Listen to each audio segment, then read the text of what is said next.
अस्सलाम वालेकुम, आप देख रहे हैं प्रोग्राम न्यूज़ फीड। मैं हूं मुर्तज़ा डार। प्रोग्राम में बात करेंगे सियासी मंजरनामे के हवाले से और जानने की कोशिश करेंगे इस वक्त हुकूमत क्या कह रही है, अपोजिशन का क्या बयानिया है।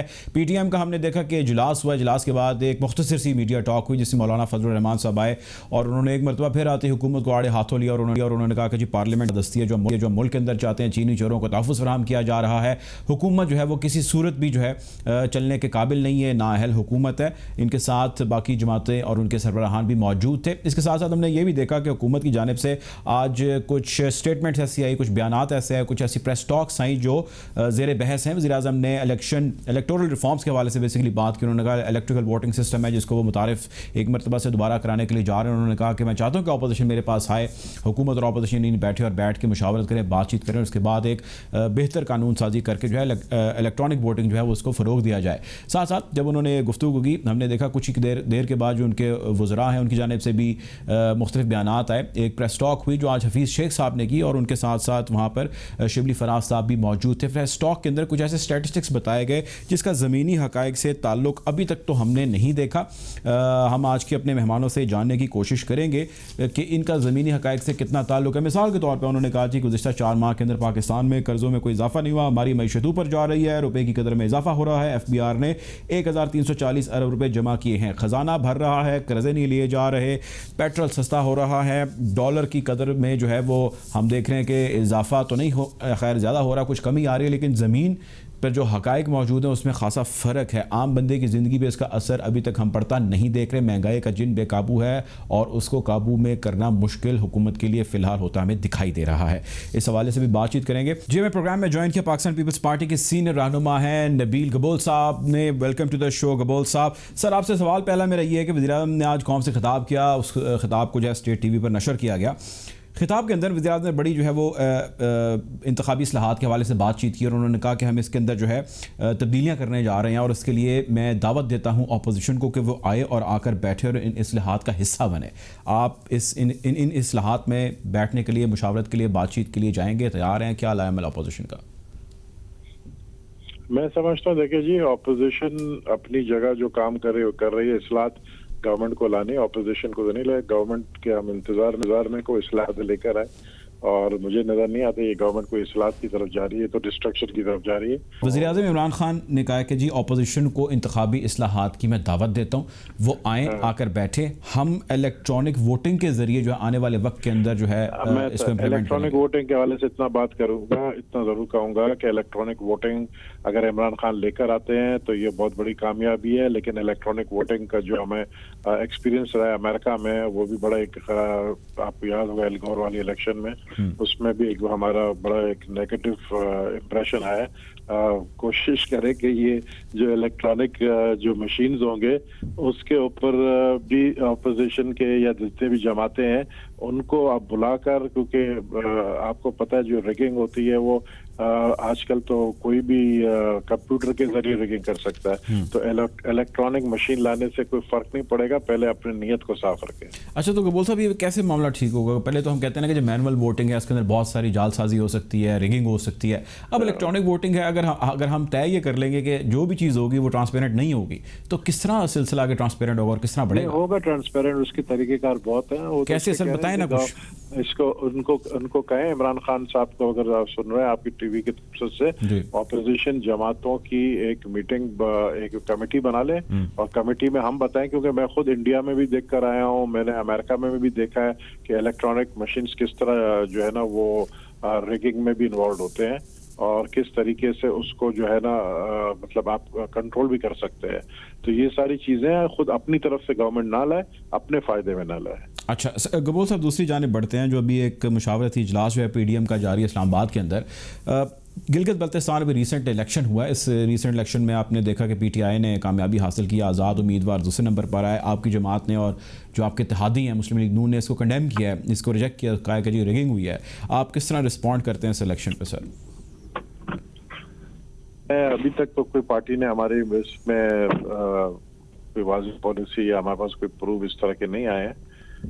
लेकिन ये है कि होता ये है कि जब भी इलेक्शंस होते हैं तो आपने देखा होगा कि जो वफाक में हुकूमत है और वफाक के अंदर जो हुकूमत रहती है वो आज़ाद कश्मीर में भी और गिलगित बल्तिस्तान दोनों में जो है असरअंदाज होती है।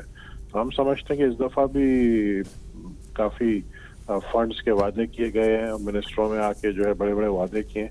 अब देखना ये है कि अगर उधर गवर्नमेंट बनती है पीटीआई की, अभी स्टिल टाइम है, देखते हैं गवर्नमेंट किसकी बनती है, लेकिन अगर पीटीआई गवर्नमेंट बनती है तो वो अपने जो वादे उन्होंने किए वो वफा करते नहीं करते हैं। पीपल्स पार्टी ने तो पहले भी आपको पता है कि गिलगित बल्तिस्तान को एक अलग यूनिट के तौर पर उनके अलग चीफ मिनिस्टर भी अपॉइंट किए, मिनिस्टर्स भी किए। अब ये देखना है कि ये इमरान खान साहब कर सकेंगे या नहीं। आपके ख्याल से इलेक्शन जो है वो ट्रांसपेरेंट हुआ, इसमें रिगिंग का आंसर नहीं है जीबी में? मेरे ख्याल में कुछ ऐसे हमारे पास एविडेंस नहीं है। एविडेंस नहीं है, लेकिन आपकी पार्टी के जो सरबराह व चेयरमैन साहब ये कह रहे थे कि जी रिगिंग हुई है, धांधली हुई, और हम प्रोटेस्ट जो कर रहे हैं उनके साथ हम बैठेंगे और प्रोटेस्ट का वैसा भी बने रहेगा गिलगित बल्तिस्तान के अंदर। देखिए, प्रोटेस्ट तो होगा, प्रोटेस्ट प्री पोल रिगिंग पे भी होगा, प्रोटेस्ट हम एविडेंस इकट्ठा कर रहे हैं। अभी तक हमारे पास ऐसे कोई वाज़ेह एविडेंस नहीं आया है, तो सिर्फ सोशल मीडिया में फोटोज आए कि एक शख्स ने 5-5 दफा जो है स्टैंप लगाया। लेकिन ये है कि एविडेंस जमा कर रहे हैं, लेकिन हमारा जो ये तहरीक चल रहा है अभी 30 तारीख को बड़ा जलसा मुल्तान में हो रहा है, तो उसमें ये भी एहतजाज करेंगे। और मैं समझता हूँ कि जो वादे किए थे उसमें अब जो हमारे पास जो पीडीएम है वो ये जो 12 तारीख को हो रही है मीटिंग, 12 तारीख की मीटिंग में तय होगा कि एविडेंस हमारे पास है तो उसको हम पेश करेंगे। हम इस तरह सिर्फ हवा में बातें नहीं करेंगे कि जी रैगिंग हुई है, तो हारने वाले हर दफा कहते हैं रैगिंग हुई है, लेकिन हम ये जरूर हमारे पास एविडेंस मौजूद है, लेकिन अभी हम बता नहीं सकते, वो हम बताएंगे 12 तारीख के बाद। अच्छा, दूसरी चीज़ ये कि आपने जलसों का जिक्र किया, जलसों को लेके तो हुकूमत कह रही है कि जी हमने अब इजाज़त नहीं देनी। वज़ीर आज़म ने कल ऐलान किया कि जलसों पर पाबंदी जो आयद की जाए कोरोना की वजह से, तो क्या स्ट्रैटेजी आप अडॉप्ट करेंगे इन जलसे जुलूसों को लेकर? देखिए, अगर गवर्नमेंट ने जलसे पे पाबंदी लगाई, उस वक्त हम अभी तक तो जलसों पे सच कोई पाबंदी गवर्नमेंट ने नहीं लगाई है। कल ऐलान किया सर वज़ीर आज़म ने कि जलसों पर पाबंदी है, जलसे अब इजाज़त नहीं देंगे, और एक एप्लीकेशन पुटअप की गई थी, उसके अंदर आज भी जो है वो इंतज़ामिया ने गालिबन मना किया। नहीं, ये जो नंबर्स आप देख रहे हैं ना, ये जो बढ़ रहे हैं, ये भी इल्जामात हमारे ऊपर लगा रहे हैं कि अपोजिशन की जमातों के वजह से ये नंबर्स बढ़ रहे हैं, क्योंकि वो जलसे कर रहे हैं। और अगर हम जलसा करते हैं उसमें कोरोना बढ़ता है, ये जलसा करते हैं तो कोरोना नहीं बढ़ता है। लेकिन गबूल साहब आप तो खैर ज़ाहिर है वो उस तरह नहीं बात करते जिस तरह आम सियासतदान करते हैं। आप तो समझदार रहे हैं और समझ रखते हैं कोरोना का ज़ाहिर है बीमारी है, उसका तो ताल्लुक अपोजिशन या हुकूमत से नहीं है। हमने अपने शो के अंदर वज़ीर आज़म को, हुकूमत को मैंने तो सख्त कंडेम किया, और हमने इसके ऊपर एक बाकायदा एक चंक किया था कि वज़ीर आज़म खुद जलसे कर रहे हैं, कभी सवात जा रहे हैं तो कभी वज़ीराबाद जा रहे हैं। तो बीमारी ने तो ज़ाहिर है नहीं देखना कि किसका जलसा है। आप अदर देन दैट क्या आप सजेस्ट करते हैं हमें जलसे करने चाहिए, नहीं करने चाहिए? इतनी बुरी सूरत हाल हो रही है। बिल्कुल जलसे इसलिए करने चाहिए कि आप देखें रोडों में पब्लिक को, आप मुझे एक चीज बताएं, कहीं पर भी आपको कहीं नजर आ रहा है कि लोग एसओपी को जो है वो फॉलो कर रहे हैं? तो सर लोग आपको तो फॉलो करते हैं ना सर, लीडरों को तो फॉलो करते हैं। हमें फॉलो करें ना करें, हम पब्लिक को नहीं रोक सकते। पब्लिक, अब देखें, पब्लिक जो है ना वो अब किसी तौर पर भी लॉकडाउन के हक में नहीं है, ना उस पर पब्लिक मैं समझती हूँ कि फॉलो करेगी अगर लॉकडाउन भी होगा। पब्लिक जो है जाहिर है 1 साल से टेंशन में, माशी हालात देखें, लोग भूखे मर रहे हैं, ऐसे हालात में लॉकडाउन की तरफ भी बातें हो रही है कि लॉकडाउन की तरफ जाएंगे एसओपी, तो ये आउट ऑफ क्वेश्चन है। अब तो देखें इसकी वैक्सीन है या जो भी आएगा, जब भी आएगा तो वो उसका इंतजार हम नहीं करेंगे, लेकिन हम पब्लिक को क्या बोल सकते हैं? पब्लिक नहीं समझती। अभी हम भी जाते हैं पब्लिक में, हम देखते हैं कि जी पब्लिक जो है वो इतनी तादाद में बाहर निकलती है, हमसे मिलती है, हाथ मिलाते हैं। अब वो पब्लिक नहीं समझ रही है, यहाँ के लोग नहीं समझते हैं, और मैं समझता हूँ दुनिया में भी इसी तरह हो रहा है, वहाँ पे भी लोग नहीं समझ रहे, इसलिए शायद तादाद बढ़ रही है। अच्छा, ये बताएं सर, ये जो अभी रिसेंटली मामला हुआ है सिंध वाला, इस पर भी हमने काफ़ी लोगों से बातचीत की, मैं आपका ओपिनियन लेना चाहता हूँ कि जो रिपोर्ट आई, इस रिपोर्ट को आप लोग एक्सेप्ट करते हैं, रिजेक्ट करते हैं, क्या करते हैं? क्योंकि आप जो एलआई है, हमने एक्सेप्ट किया है। देखें, हमारे एलआई को छोड़े आप, हमने इसलिए एक्सेप्ट किया है क्योंकि जो जनरल बाजवा ने जो है वो डायरेक्टली बात की है चेयरमैन बिलावल से, और चेयरमैन बिलावल ने यही डिमांड किया था। लेकिन आपके एलआई अगर आपकी रिपोर्ट को रिजेक्ट कर देते हैं तो क्या करें? एलआई को छोड़ दें। नहीं, आपकी रिपोर्ट भी आ रही है ना सर, सिंध गवर्नमेंट की। हमारी रिपोर्ट कुछ छोड़ देना, हम जनरल बाजवा की रिपोर्ट आई है, हम उस पर इत्मीनान के इंतजार कर रहे हैं। हमारी रिपोर्ट जो आएगी वो यही आएगी जो जनरल बाजवा ने। ठीक है, ये बताइएगा सर, ये जो अभी बिलावल साहब का इंटरव्यू है जिसको लेके आज भी शायद गालिबन यकीनन बातचीत चल रही है, कॉर्नर मीटिंग्स भी हो रही होंगी इसके हवाले से, जो उन्होंने बीबीसी को इंटरव्यू दिया है, जो उन्होंने कहा है कि जी उनको एविडेंसेस देने होंगे मियाँ साहब ने, अगर इतने ज़बरदस्त किस्म के उन्होंने एलिगेशंस लगाए हैं। तो इसका जिक्र जो उन्होंने बिलावल साहब ने अपने इंटरव्यू के अंदर किया, उसके बाद उसका पोस्टमार्टम मोहर्रम होता हमने देखा, आपकी क्या ओपिनियन है, आपकी क्या टेक है? ये बात काफी दफा मैं कर चुका हूँ, अब ये बात काफी पुरानी भी हो चुकी है। हमने ये कहा है, नवाज शरीफ का अपना बयान है, ये हमारा बयानिया नहीं है। और हम समझते हैं कि हम अपने आर्मी चीफ को अगर पब्लिक मीटिंग के अंदर, पब्लिक जलसे के अंदर इस तरह की डिग्रेड करने वाली स्टेटमेंट देंगे तो ये हमारे हक में नहीं है कि हमारे दुश्मन खुश होते हैं। और हमारे प्राइम मिनिस्टर को भी इस तरह के जो है ना स्टेटमेंट नहीं देना चाहिए पब्लिक मीटिंग्स के अंदर कि ऑपोजिशन चाहती है कि आर्मी के अंदर दरारें पैदा हो। तो ये दोनों तरफ से गलतियां हैं। तो प्राइम मिनिस्टर को भी सोचना चाहिए कि वो प्राइम मिनिस्टर ऑफ पाकिस्तान है, वो कंटेनर में खड़े हुए नहीं है, वो ऑपोजिशन के लीडर नहीं है। ठीक है, लास्ट क्वेश्चन सर, ये बताएं फ्यूचर क्या देखते हैं आप? पीडीएम का आप इसका हिस्सा हैं, बड़े एक्टिव हैं, क्या फ्यूचर देख रहे हैं? पीडीएम कितनी सक्सेसफुल होगी गवर्नमेंट को? फ्यूचर है और फिर समझता हूँ कोई गवर्नमेंट की कोई फ्यूचर नजर नहीं आ रही है, क्योंकि पब्लिक बहुत ज्यादा परेशान है इस महंगाई की वजह से, हालात की वजह से, और इसमें हमें पब्लिक बहुत ज्यादा सपोर्ट कर रही है। ये जितना रोकने की कोशिश करें, जलसा होगा और जलसे होते रहेंगे और आखिरी धरना होगा आपके जनवरी में जब ये होगा धरना इस्लामाबाद में, मैं समझता हूँ कि ये last nail in the coffin होगा। बहुत शुक्रिया जी, हमें प्रोग्राम में ज्वाइन किया था नबील कबोल साहब ने, पाकिस्तान पीपल्स पार्टी के सीनियर रहनुमा। हमें प्रोग्राम में ज्वाइन कर रहे हैं सदाकत अली अब्बासी साहब, पाकिस्तान तहरीक इंसाफ के रहनुमा है। Welcome to the show Abbasi sahab. आपसे सवाल मेरा ये है कि मौलाना फजल रहमान साहब ने, पीडीएम के जो सरबराह है, रूह रवां है, उन्होंने आज एक मीटिंग की, उस मीटिंग में कुछ कमेटी भी बनी, उसके बाद उन्होंने आके मीडिया टॉक की और मीडिया टॉक के अंदर उन्होंने कहा कि ये जो हुकूमत है ये चीनी चोरों को तहफ़्फ़ुज़ देती है। 400 अरब रुपए की जिन्होंने करप्शन की, चीनी चोरी की, उनको ये तहफ़्फ़ुज़ दे रहे हैं, और जो इनका एहतसाब करता है, जो उनको पकड़ता है, उसको ये हुकूमत जो है वो नौकरी से फारिग कर देती है। किस किस्म की हुकूमत है वासी साहब आपकी? देखें जी, मौलाना साहब ने जो भी कुछ कहा है, ये शुगर माफिया पिछले 30 साल से यहाँ पे था। किसी को जरूरत नहीं हुई कि इनके बारे में कोई इंक्वायरी करे, किसी को जरूरत नहीं हुई कि इनके बारे में कुछ मामला इस तरह इन्वेस्टिगेट करे। हमारी हुकूमत ने कमीशन बनाया, जरूरतमंदाना फैसला किया, और हमारे कैबिनेट के मेंबर्स में भी उनके भी नाम आए और किसी को छुपाया नहीं गया। और अगर कोई ऐसी बात है तो इदारे सारे अपना अपना काम कर रहे हैं, और किसी ने भी अगर कोई गलत काम किया है तो उसको कोर्ट ऑफ लॉ से सजा देंगे। इस तरह किसी को कह देना, और ये कोर्ट, ये जो शुगर की बात आई है, ये हुकूमत लेके आई है, कोई ऑपोजिशन के किसी एहतजाज में नहीं आया। हुकूमत ने अपनी कमेटी बैठाई है, जिस अपनी कमेटी ने यह फैसला किया। अब्बासी साहब ये बताइए कि ऑपोजिशन के प्लेटफॉर्म से आज ये भी कहा गया कि हम पार्लियामेंट की, मुल्क के अंदर पार्लियामेंट की बालादस्ती चाहते हैं। अगर मुल्क के अंदर इस वक्त पार्लियामेंट की बालादस्ती नहीं है, आप इस वक्त हुकूमत वक्त का हिस्सा हैं, किसकी बालादस्ती है? इसको तो मेक श्योर आप लोगों ने करना है। तो पार्लियामेंट की बालादस्ती हम भी चाहते हैं, वो भी चाहते हैं, तो ठीक है, आ जाए पार्लियामेंट में। और अगर उनको इलेक्शन पे एतराज है तो आए इलेक्शन। इमरान खान साहब ने कहा इलेक्शन को जितना फेयर बना सकते हैं उसको बनाने के लिए कानून साजी करें। अगर कोई नया इलेक्शन करना है उसके लिए नए कानून बनने, और नया कानून पार्लियामेंट ही बना सकता है, और पार्लियामेंट में हम बिल्कुल वहां बैठे हुए हैं, उनको वेलकम करेंगे। वो तो कोई सड़कों का और कोई उल्टे सीधे बयानिए लेने के चक्कर में थे, तो लोगों ने उनको रद्द कर दिया। एपीटीएम को बुरी तरह लोगों ने इनके बयानिए को रद्द किया है गिलगित बल्तिस्तान में।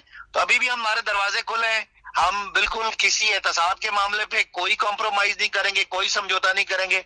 बाकी जितना मुल्क की बेहतरी के लिए कानून साजी करनी है, मईशत पे करनी है, फॉरेन पॉलिसी पे करनी है, इलेक्शन रिफॉर्म्स पे करनी है, हर उस मामले पे करनी है जिसमें पाकिस्तान की आवाम का कोई उनकी वेलफेयर है, उनकी भलाई है, तो हम हाजिर हैं। अगर वो चाहते हैं कि जो लूट मार की है उन दोनों ने, और एक दूसरों के दौर में उन्होंने खुद ही केस बनाए, खुद ही वो जरदारी साहब को पता नहीं क्या कहते थे और जरदारी साहब उनको पता नहीं क्या कहते थे, खुद ही उन्होंने केसेस बनाए, और आज वो कहें कि वो सब कुछ गलत था, तो आज हमको नई बात करें तो कोई मानेगा नहीं। गिलगित बल्तिस्तान के इलेक्शन की आपने बात की, गिलगित बल्तिस्तान के अंदर आपकी पार्टी जीती, लेकिन आपकी पार्टी के ऊपर एक ज़बरदस्त किस्म का एलिगेशन है जिसका जिक्र मरीम नवाज़ ने अपनी इलेक्शन कैंपेन के दौरान कर दिया था। उन्होंने कहा था कि धांधली जो है, प्री पोल जो है, रिगिंग की जा रही है और धांधली ज़्यादा ये इलेक्शन है। पाकिस्तान तहरीक इंसाफ ने जो है वो लूली लंगड़ी किस्म की वहाँ पर हुकूमत बनाने जा रही है, मुकम्मल उन्होंने सीटें हासिल नहीं की। और आप किस तरह रिबटल करेंगे इस धांधली ज़्यादा एलिगेशन के इल्ज़ाम को? देखिए, धांधली जो भी हारेगा वो कहेगा धांधली है, तो ये नहीं, इलेक्शन जो धांधली इस तरह नहीं होगी कि उनको जिता दिया जाए। तो धांधली के लिए कोई भाई तरीका होता है, उसके लिए कोई फोरम है। जैसे हमने भी धांधली की बात की थी, हमने कहा था 4 हल्के खोल दें, हमने कहा था पार्लियामेंट में इसको खोल दें, कमेटी बना दें, हमने कहा था जुडिशल कमीशन बनवा दें। वो तो हम कोई देते ना, ऐसे आप कहें धांधली हुई है, मैं कहूँ नहीं है, तीसरा कहूँ हुई है, ऐसा तो नहीं होता। उसके लिए कोई सबूत दें, और सबूत अगर जिस फोरम पे वो आके धांधली साबित करें, हम उसी फोरम पे उनको देने के लिए तैयार हैं। इस तरह हार हारने वाला हो तो ट्रम्प भी कह रहा है कि मेरे साथ धांधली हुई है, तो कोई मानता तो नहीं है, कोई मीडिया उसको ट्रंप को कवरेज नहीं देता जब ये बात करता है, क्योंकि धांधली कहने के लिए आपको साबित करना पड़ता है, कोई सबूत देना पड़ते हैं, कोई प्रूफ दें तो हम मानने के लिए तैयार हैं। अच्छा अब्बासी साहब ये बताइएगा कि एक गवर्नमेंट को बड़ी ज़बरदस्त तनकीद का सामना है जो कि एक ज़मीनी हकायक भी है, वो है महंगाई का जिन जो है वो बेकाबू हो रहा है। हमने आज वैसे देखा कि एक बड़ी धुआंधार किस्म की एक प्रेस टॉक हफीज़ शेख साहब जो मुशीर ख़जाना उन्होंने की, साथ उनके शिबली फराज साहब भी थे, उन्होंने कुछ बहुत सारे खैर उन्होंने स्टैटिस्टिक्स जो है वो बयान किए। उनमें से कुछ स्टैटिस्टिक्स मैं आपके सामने रखता हूँ, मैं चाहता हूँ आप इसका ज़रा जवाब दें। उन्होंने कहा कि गुज़िश्ता 4 माह में पाकिस्तान के कर्ज़ों की शरह में कोई इजाफा नहीं हुआ, हमारी मैशियत ऊपर जा रही है, रुपए की कदर में इजाफा हो रहा है, FBI ने 1340 अरब रुपए जमा किए हैं। आम बंदे की ज़िंदगी पर सर इसका क्या असर है, क्या फ़र्क है, हमें कुछ बताएं आम लफ्जों में। देखिए ना, आम बंदे को इसका फायदा तब होगा जब हमारे पास खजाने में पैसे होंगे। जो उन्होंने आपको कहा कि करंट अकाउंट का खसारा कम हो गया, जो उन्होंने कहा कि 1330 अरब रुपया हमने इकट्ठा किया एक क्वार्टर में जो पाकिस्तान की तारीख में नहीं हुआ, तो ये पैसे कोई हमने सरे महल तो बनाने नहीं है, इन पैसों से हमने लंदन फ्लैट तो खरीदना नहीं है, हमने तो ये पैसे आवाम पे ही लगाने। इससे पहले तो इतने कर्जे थे कि जो टैक्स लगाते थे लोगों पे वो तो सिर्फ कर्जों के किस्त समझ आते थे। अगर 5 साल पे 5 महीनों में पाकिस्तानी हुकूमत ने कोई कर्जा नहीं लिया तो इसका मतलब ये है कि पाकिस्तानी हुकूमत ने अपना खजाना भरना शुरू कर दिया। अब ये खजाना भर के इंशाल्लाह हमें पाकिस्तान पे ही लगेगा, ये आप तसल्ली रखें। बहुत शुक्रिया जी। हमारे साथ सदाकत अली अब्बासी साहब थे, पाकिस्तान तहरीक इंसाफ के सीनियर रहनुमा। आपके वक्त का प्रोग्राम में वक्त हो जाता है एक ब्रेक का, ब्रेक की जाने पड़ते हैं।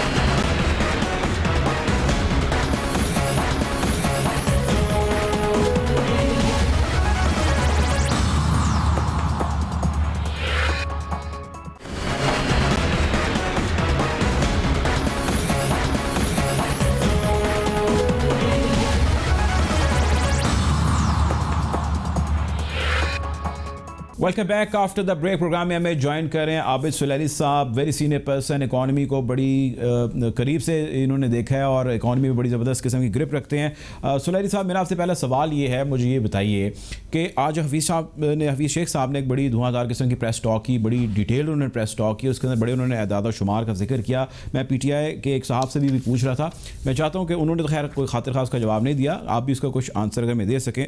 वो कहते हैं कि जी गुज़िश्ता 4 माह से पाकिस्तान के कर्ज़ों में कोई इजाफा नहीं हुआ, हमारी मैशियत ऊपर जा रही है, रुपए की कदर में इजाफा हो रहा है, FBR ने 1340 अरब रुपए जमा किए हैं। ये बताइए सर, ये ग्राउंड रियलिटीज़ अगर हैं तो आम बंदे पे इसका कोई असर क्यों नहीं पड़ा? जी बहुत शुक्रिया मुर्तज़ा साहब। यकीनन जो हफीज़ शेख साहब ने बातें की वो मैक्रो इकनॉमिक रियलिटी जो है वो दिखा रही हैं, और मैक्रो इकनॉमिक कंडीशन वही है जो कि उन्होंने बताई कि वाक़तन इस वक्त रुपए की कदर जो है उसमें इजाफा हो रहा है, आपका जो करंट अकाउंट डेफिसिट है वो कंट्रोल में है, आपकी जो इंपोर्ट एक्सपोर्ट है उसमें ट्रेड बैलेंस आ रहा है। असल जो इशू बन रहा है वो इन सारे मैक्रो लेवल के जो हकायक है उनको माइक्रो लेवल पे ट्रांसलेट करना है। उसमें से कुछ चीज़ें जो हैं वो तो ट्रांसलेट होती हुई आपको नज़र आई, कुछ जो है उसको टाइम लगेगा और कुछ शायद कभी भी नहीं हो पाएंगी। जो चीज़ फौरी तौर पर ट्रांसलेट होती हुई नज़र आई वो पेट्रोल और डीजल की कीमत में कमी थी, जो कि रुपए की कीमत में इस्तेहकाम के वजह से देखने में आया कि 15 नवंबर 16 नवंबर से यानी कल से पेट्रोल की कीमत जो है उसमें 1 रुपया कमी हुई, डीजल की कीमत में 1 रुपये कमी हुई, और ये सिर्फ इस वजह से है कि रुपए की कीमत डॉलर के मुकाबले में बेहतर हुई है। आवाम की इस वक्त जो मुश्किलात हैं वो ज़्यादातर अशिया खुर्दोनोश की महंगाई की वजह से हैं, वो गंदम की महंगाई की वजह से हैं, या वो चीनी की महंगाई की वजह से हैं। उसके लिए थोड़ा सा वेट करना पड़ेगा, देखना पड़ेगा कि क्या वाक़तन इम्पोर्टेड गंदम जो है वो इस आटे की कीमत को नीचे ला सकती है, या चीनी की कीमत जो है वो वापस 60-70 रुपये किलो पे आ सकती है या नहीं, और अगर ये होगा तो ये किस कॉस्ट पे होगा। जो सब्सिडी देनी पड़ेगी इंपोर्टेड गंदम के ऑपरेशंस के लिए, जो 35 अरब रुपए के करीब उस पर सब्सिडी देना होगी, क्या वो किसी और तरीके से खर्ची जा सकती थी। यानी इस वक्त सिचुएशन ये बनती है कि पहले एक बहरान खड़ा होता है, फिर उस बहरान का मुकाबला करने के लिए हुकूमत जो है वो फौरी तौर पे कुछ फायर फाइटिंग करती है। उस फायर फाइटिंग के लिए कुछ जो ख़जाने से पैसे जो हैं वो लगते हैं, जो कि मेरे और आपके टैक्सेस से होते हैं, और वहाँ पे सवाल पैदा होता है कि क्या वो जो इस तरह के पैसे थे, क्या उनका कोई डायरेक्ट यूज़ भी हो सकता था जो कि हुकूमत को उसके कुछ और अहदाफ जो है वो डायरेक्टली हासिल करने में मदद देता। या ना दे पाता। तो ये इस वक्त क्वेश्चन है जो इकोनॉमिक गवर्नेंस के हवाले से अच्छा आप पूछते हैं, सर, जो सुलैरी पूछ साहब सकते सर हैं। ये बताइए कि ये गुफ्तगू ना जो आप कर रहे हैं, मैं इसको समझने की कोशिश कर रहा हूँ। आम शख्स इसको नहीं समझ पा रहा। यानी मैं इसको और आसान लफ्ज़ों में कहता हूँ, आपने जिक्र किया कि जी मैक्रो से माइक्रो पे हमने इसको लेकर जाना है। आई अंडरस्टैंड आप क्या कह रहे हैं, लेकिन ये कब तक आना है? आपकी स्टडी क्या कहती है? क्योंकि हुकूमत जो बयानात दे रही है और जो हकीकत हम ग्राउंड पे देखते हैं और जो उनकी लोकल लीडरशिप हमें कहती है, इसमें कोई ताल और मेल नहीं है सर। हमें ये कहा जाता है कि आटा सस्ता है और अवेलेबल है, जबकि ऐसा मुकम्मल तौर पर नहीं है। ये हमारे सर्वेस कहते हैं। ये भी कहते हैं, आपने गंदम की इंपोर्ट का जिक्र किया और आपने कहा कि उस पर जो है वो एक हैवी सब्सिडी जो है वो देनी पड़ेगी। ये बताइए कि ये नौबत यहाँ तक आती क्यों है? ये देखिए, ये गवर्नेंस के इश्यूज हैं और ये हमें मानना पड़ेगा कि इस वक्त डिस्ट्रिक्ट लेवल पे, प्रोविंशियल लेवल पे गवर्नेंस के इश्यूज बहरहाल मौजूद हैं। वफाकी हुकूमत हर चीज़ जो है इस्लामाबाद में बैठे उसको ठीक नहीं कर सकती है। गंदम का हमें पता है कि पंजाब में अगर प्राइवेट सेक्टर को गंदम खरीदने दी जाती प्रोक्योरमेंट की ड्राइव में, तो शायद फ्लोर मिल वालों के पास या प्राइवेट सेक्टर के पास ओपन स्टॉक्स मौजूद होते हैं जो कि इस वक्त अंडरग्राउंड जा चुके हैं, और जिसकी वजह से जब स्टॉक्स वो महंगे हुए, वो सारी गंदम जो है वो अंडरग्राउंड मार्केट में बिक रही है, तो वहाँ पे वो महंगी बिक रही है। चीनी का हमें मालूम है कि चीनी में कौन कौन से जो स्टेक होल्डर्स थे वो इन्वॉल्व हैं, किस तरीके से उन्होंने उसमें पैसा बनाया और उसकी वजूहत जो है वो आगे जाके क्या बनेगी। इस वक्त अगर मैं आपकी जगह हूँ तो मैं सिर्फ एक चीज़ देखूंगा हुकूमत की इक्तिसादी कारकर्दगी को जज करने के लिए, और वो ये है, मेरा क्वेश्चन इस वक्त ये होगा और वो कि अगर खुदा न खास्ता कोरोना की दूसरी वेव जो कि इस वक्त जिस तरीके से केसेस बढ़ रहे हैं या खुदा न खास्ता जो नंबर ऑफ डेथ्स बढ़ रही हैं, अगर दिसंबर के तीसरे हफ्ते में या चौथे हफ्ते में दोबारा से कोई पीक आती है, तो क्या हुकूमत के पास इतने वसाइल मौजूद होंगे कि वो दोबारा से 12,000, 15,000, 10,000 जो भी एक थ्रेश होल्ड रखे, वो एहसास प्रोग्राम के, बेनज़ीर इनकम सपोर्ट प्रोग्राम के बेनिफिशरीज को देने के काबिल होगी या नहीं होगी। अगर खुदा न खास्ता लॉकडाउन पे जाना पड़ता है, तो क्या छोटी सनतों के लिए हुकूमत के पास ये कुशन मौजूद होगा कि उन सनतों को जैसे पिछले वेव में उनके लिए कुछ बिजली के बिलों में, गैस के बिलों में कुछ फैसिलिटीज़ दी गई थी, क्या वो उस तरह का फिस्कल इंसेंटिव देने के काबिल होगी या नहीं होगी। बाकी चीज़ें जो हैं वो शॉर्ट टर्म बेसिस पे उनका हल नहीं होगा। अगर हम ये समझते हैं कि रातों रात गवर्नेंस हमारी इतनी बेहतर हो जाएगी कि आटे और चीनी की कीमतें जो हैं वो इतदाल पे आ जाएंगी, तो वफाकी हुकूमत की तमाम तर कोशिशों के बावजूद शायद ऐसा नहीं हो पाएगा। अगले सीज़न के लिए तो इसमें लेसन्स हमें मिल जाएंगे कि आगे अप्रैल में जो नई प्रोक्योरमेंट स्टार्ट होती है वहाँ पे क्या करना है, और अगर हुकूमत अपनी गलतियाँ ना दोहराए तो इंशाल्लाह अगले साल का आटा जो है वो कैसे उसकी कीमतों को काबू में रखना है। लेकिन फौरी तौर पे जो करने का सवाल है वो ये है कि क्या आप लोग मुतमईन हैं जो जून और जुलाई में हुकूमत ने इकदाम किए थे कोविड से इक्तिसादी तौर पे निपटने के, और क्या अब हुकूमत के पास दोबारा से कुछ कुशन मौजूद है कि दिसंबर के एंड पे जो वेव आते हुए हम देख रहे हैं पीक, क्या हुकूमत उसको निपट पाएगी या नहीं पाएगी। 1200 अरब का रिलीफ पैकेज है जिसका आप जिक्र करें हुकूमत ने ड्यूरिंग पेंडेमिक, ड्यूरिंग कोरोना दिया। आप ये हम एक अंदाज़ा लगाते हैं, अगर हो सकता है कि ये वेव अल्लाह करे कि इतनी सख्त ना हो। अभी अमवात तो हो रही हैं, पहले ये टाइम था कि एवरेज अमवात डेली की 100 के करीब जा रही थी, और अभी जो है वो 25 से 30 के करीब जो है वो एवरेज डेली की अमवात जा रही हैं। खुदा न खास्ता अगर ये बढ़ जाता है, आपके ख्याल से हम कितनी स्ट्रॉन्ग पोजीशन में होंगे या कितनी वीक पोजीशन में होंगे या किस पोजीशन में होंगे कि हम इसको कितना अरसा बर्दाश्त कर सकें, क्योंकि हम तो ऑलरेडी इफेक्टेड है। देखिए, ये तो पूरी दुनिया के साथ इस वक्त चल रहा है, पूरा यूरोप, नॉर्थ अमेरिका, हर जगह पे सेकंड वेव आ चुकी है, और वो हुकूमतें जो हैं वो तो बड़ी स्ट्रॉन्ग है ना सर गवर्नमेंट, किसी भी डेफिसिट पे जाके वो अपने अवाम का तहफ़्फ़ुज़ कर रही हैं। और मेरा ख्याल है कि अगर अल्लाह ना करे ये सिचुएशन यहाँ पे आती है, तो हमें ज़हनी तौर पे इस वक्त तैयार रहना पड़ेगा कि हुकूमत जो है भले वो कर्जा ले, वो कुछ भी करे, उसको फिस्कल कंसोलिडेशन से निकल के दोबारा से जो ऑस्टेरिटी को ख़त्म करते हुए सोशल प्रोटेक्शन पे जाना पड़ेगा। और सारा का सारा जो फोकस होना चाहिए इस वक्त इस चीज़ पे होना चाहिए कि हुकूमत जो है वो अपना ये कुशन जो है वो बहरहाल बरकरार रखे। उसलिए उस वक्त चाहे उसको कर्जा लेना पड़े, नोट छापने पड़े, कुछ भी करना पड़े, क्योंकि उस सूरत हाल में अवाम को नहीं छोड़ा जा सकता है। और जो 1200 अरब की आपने बात की, उसमें से कुछ चीज़ें ऐसी हैं जो कि अभी रिकरेंट एक्सपेंसेस होंगे वो अभी चल रहे हैं, कुछ ऐसे होंगे जो कि वन ऑफ एक्सपेंसेस थे। तो वो जो वन ऑफ एक्सपेंसेस थे वो दोबारा करने के लिए हुकूमत को तैयारी करना होगी और अवाम को ये सवाल करना होगा। यानी मुझे इस बात से सरोकार नहीं कि आज मुझे टमाटर या आलू जो है वो महंगा मिलता है या सस्ता मिलता है, हो सकता है मैं उसका कुछ सब्सिट्यूट ढूंढ लूँ। मेरा सरोकार ये कंसर्न ये होना चाहिए कि मेरी हुकूमत जो है वो स्टेबल हो, कि अल्लाह ना करे अगर सेकंड वेव आती है तो क्या उसके पास ये कुशन है कि वो दोबारा से मेरे जो लोअर इनकम सेगमेंट है और लोअर मिडिल इनकम अर्नर्स हैं उनके लिए दोबारा से कोई पैकेज लेके आएगी या नहीं आएगी। ये बताएं सर कि ये जो सरप्लस है इसका इफ़ेक्ट जो ख़जाने में हमारे सरप्लस अमाउंट हो जाती है, 792 मिलियन का सरप्लस का जिक्र आज मुशीर ख़जाना ने किया, इसका असर आम बंदे तक माइक्रो लेवल तक आते आते होता भी है या नहीं होता, और अगर होता है तो उसमें कितना टाइम लगता है? जी, इसका असर जो है वो अल्लाह ना करे इस तरह की जो नौबत आती है तो फिर वहाँ पे आपको बड़ा क्लियर नज़र आएगा।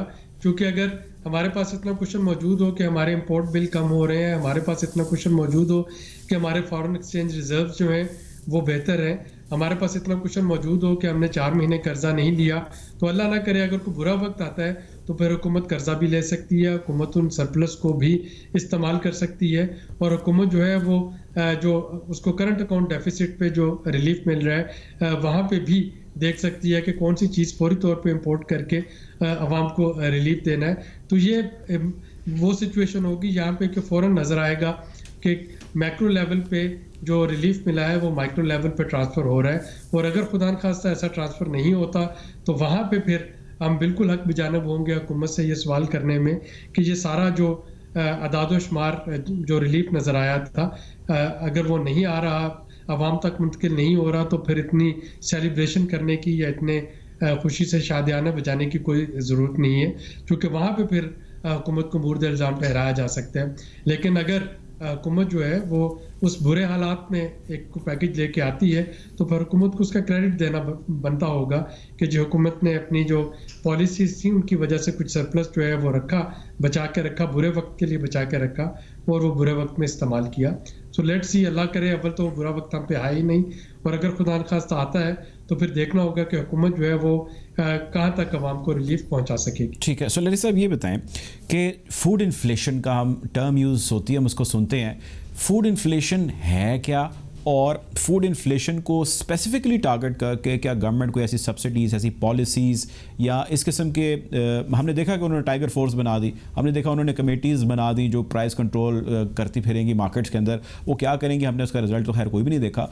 आम शख्स ये जानना चाहता है ये जो फूड इन्फ्लेशन है उसमें उसको रिलीफ कैसे मिल सकता है, तो गवर्नमेंट ऐसी पॉलिसी ला सकती है कि ओवरऑल जो हमारे कर्ज़े हैं, गर्दिशी कर्ज़े हैं, हमारे ओवरऑल मसले मसाइल हैं, जो हमारे टैक्स कलेक्शन चल रही है, वो सारा कुछ एक तरफ, स्पेसिफिकली जो फूड है इसमें कोई रिलीफ मिल सकता है, गवर्नमेंट को ऐसी स्ट्रैटेजी बना सकती है? देखिए, स्ट्रैटेजी बिल्कुल बन, पहली चीज़ तो ये है कि फूड इन्फ्लेशन जो है वो है क्या, वो जो महंगाई है, जो ज़रूरी खाने पीने वाली अशियाँ हैं जिनके बगैर गुजारा नहीं होता, जब वो चीज़ें महंगी हैं तो वो फूड इन्फ्लेशन है। उसमें से कुछ चीज़ें जो हैं वो सीजनल महंगी होती हैं, जब उनका सीज़न ऑफ होता है तो वो महंगी हो जाती हैं, जैसे टमाटर हैं, प्याज हैं, आलू हैं, हरी मिर्च है। पहले ये वाघा बॉर्डर के रास्ते फौरी तौर पे आपकी ट्रेड जो थी वो पॉसिबल थी, पाकिस्तान से चीज़ें इंडिया चली जाती थी, इंडिया से यही चीज़ें पाकिस्तान आ जाती थी, कीमतें जो थी वो कुछ हद तक कंट्रोल पे रहती थी। अब अल्टरनेटिव जो है वो हमारे पास या अफ़गानिस्तान का बॉर्डर है या ईरान का बॉर्डर है, और वहाँ से जब तक सप्लाई आती है तब तक स्पाइक आ चुकी होती है। दूसरी चीज़ें जो महंगी होती हैं जिनमें घी और दालें शामिल हैं, ये वो हैं जिनकी इंटरनेशनल हम इंपोर्ट करते हैं। दालें ऑस्ट्रेलिया से इंपोर्ट हो रही होती हैं, घी जो है मलाइशिया से, इंडोनेशिया से इंपोर्ट हो रहा होता है, कुकिंग ऑयल। अगर इंटरनेशनल कीमतें बढ़ती हैं या रुपए की कदर में कोई गिरावट आती है तो वो यहाँ पे महंगी होती हैं। और तीसरी वो चीज़ें हैं जो कि प्योरली एडमिनिस्ट्रेटिव में फॉल्ट की वजह से महंगी होती हैं, जैसे हमारा गंदम का बहरान आया या चावल का बहरान आया। कुछ चीज़ें जो है वो इनपुट महंगा होने से भी बढ़ती हैं, लेकिन इनपुट के लिए हम देखें तो किसान बेचारे को महंगी खाद, महंगा डीजल, महंगी जो पेस्टिसाइड वो इस्तेमाल करने के बावजूद शायद उस तरीके से रिलीफ जो है वो नहीं मिलता। मेरा ख्याल है इन द लॉन्ग टर्म तो हमें जो हमारे मैयर है, सपोर्ट सिस्टम है, उससे जान छुड़ानी होगी। अगर तो सपोर्ट सिस्टम की वजह, जो सपोर्ट प्राइस है उसकी वजह से रूरल पॉवर्टी में कमी आए तो मैं उसका सबसे बड़ा हामी हूँगा। लेकिन इस वक्त रूरल पॉवर्टी में भी कमी नहीं आ रही, अर्बन जो कंज्यूमर है उसको भी महंगा देना पड़ रहा है, तो इसका मतलब है कि हमें अपना मैकेनिज्म चेंज करना पड़ेगा, टारगेटेड सब्सिडी की तरफ जाना होगा। और टारगेटेड सब्सिडी तभी मौसर होती है जब आपके डिस्ट्रिक्ट लेवल पे गवर्नेंस जो है वो बेहतर होती है, तो फिर तो आप डायरेक्ट सब्सिडी पहुंचा सकते हैं। वरना ये एक ऐसा इशू है जिसपे कि अर्बन कंज्यूमर भी सफ़र कर रहा है और हमारी जो रूरल पॉवर्टी है वो भी सफ़र कर रही है। बहुत शुक्रिया जी। आबिद सुलैरी साहब हमारे साथ मौजूद थे। माइक्रो इकोनॉमी के ऊपर आज उन्होंने बात की, हमें समझाने की कोशिश की कि ये मसला है क्या। हुकूमत इस वक्त मुश्किल में है, महंगाई को लेकर कोशिश कर रही है, पेट्रोल की कीमत कम हो रही है, डॉलर की कदर में हम कमी होती देख रहे हैं। गुज़श्ता 4 माह के अंदर तकरीबन 9 से 10 रुपये डॉलर की कमी हुई है उसकी कीमत के अंदर। 168 से 158 के करीब डॉलर, अब 158.5 के करीब डॉलर जा रहा है। बहरहाल इसका असर आम शख्स पर, उसकी ज़िंदगी पर फ़िलहाल हम होता नहीं देख रहे। आने वाले प्रोग्राम्स में हम आपको इस हवाले से मज़ीद अपडेट करते रहेंगे। अब तक के लिए इतना ही। अल्लाह हाफ़िज़।